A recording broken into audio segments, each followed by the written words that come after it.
6월 10일 하늘에서 내리는 일용할 양식 하나님의 말씀은 출애굽기 3장 6절에서 12절까지 말씀입니다. 또 이르시되 나는 내 조상의 하나님이니 아브라함의 하나님, 이삭의 하나님, 야곱의 하나님이니라. 모세가 하나님 배우기를 두려워하여 얼굴을 가리매 여호와께서 이르시되 내가 애굽에 있는 내 백성의 고통을 분명히 보고 그들이 그들의 감독자로 말미암아 부르짖음을 듣고 그 근심을 알고 내가 내려가서 그들을 애굽인의 손에서 건져내고 그들을 그 땅에서 인도하여 아름답고 광대한 땅, 젖과 꿀이 흐르는 땅, 곧 가나안 족속, 헷 족속, 아모리 족속, 브리스 족속, 히위 족속, 여부스 족속의 지방에 데려가려 하노라. 이제 가라.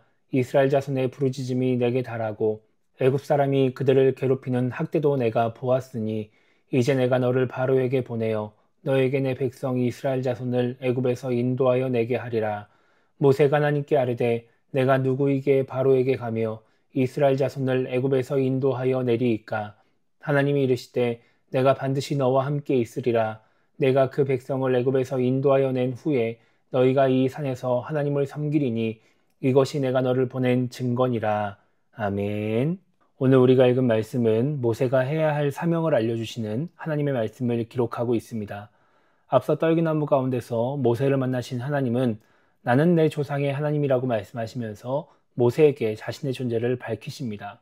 그리고 7절부터 10절까지 말씀에서 모세가 해야 할 사명에 대해 알려주십니다. 7절과 9절에서 하나님은 현재 이스라엘 자손이 겪는 고통을 말씀하십니다.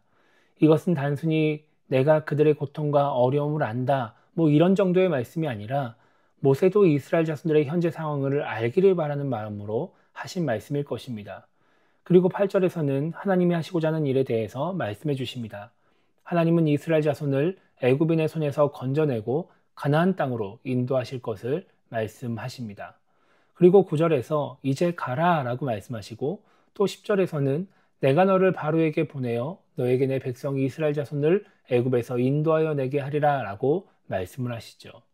지금 그저 양을 치다가 우연히 불에 타지 않는 떨기나무를 발견하고 신기해서 가까이 가봤을 뿐인 그런 모세에게 민족의 운명을 바꿀 엄청난 사명이 주어진 것입니다.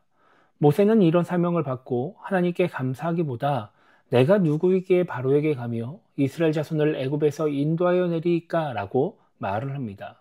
그러니까 자신은 그런 사명을 감당할 만한 사람이 아니라고 하는 것입니다. 모세는 애굽의 왕족으로 살았습니다. 애굽의 문화와 상황들을 잘 알고 있었죠.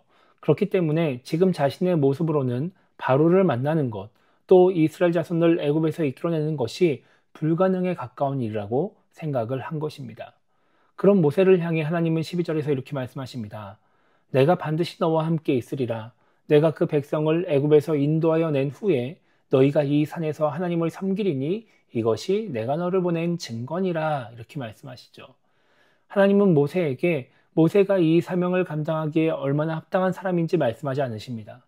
모세가 과거에 공주의 아들이었기 때문에 그래서 애굽의 왕실에서 좋은 교육을 받았기 때문에 이 사명을 감당할 수 있다고 말씀하지 않으십니다.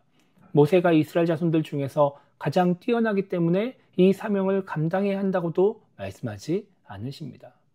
하나님을 대신하여 모세가 바로에게 가야 하고 또 이스라엘 자손을 이끌어 가나안 땅으로 가야 하는 것은 맞지만 모세를 통해 이 일을 하시는 분은 하나님이시기 때문에 하나님이 함께 하시면 된다라고 말씀을 하시는 것이죠.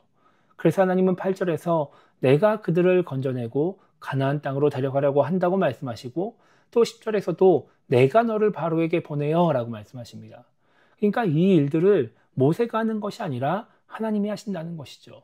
그렇기 때문에 모세가 어떤 사람이냐라는 것보다 하나님이 함께 하시느냐가 더 중요한 것입니다.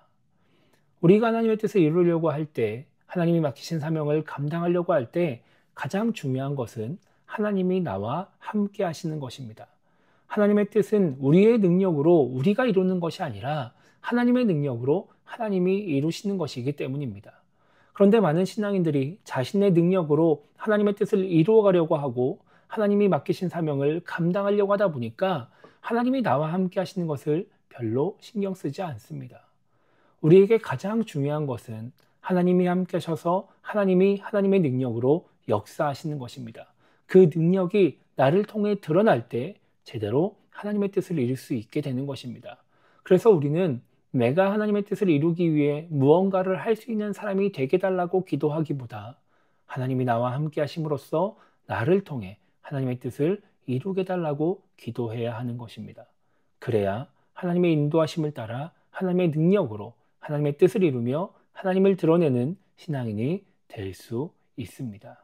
그래서 오늘 하루를 시작하며 우리가 이렇게 기도했으면 좋겠습니다. 하나님의 뜻을 이룰 만한 능력을 가진 신앙인이 아니라 하나님과 함께하는 신앙인이 되게 달라고 기도했으면 좋겠고요. 그럼으로써 내 능력으로는 감당할 수 없는 하나님의 뜻도 이뤄갈 수 있는 그렇게 쓰임받는 신앙인이 되게 달라고 기도하며 오늘 하루를 시작했으면 좋겠습니다.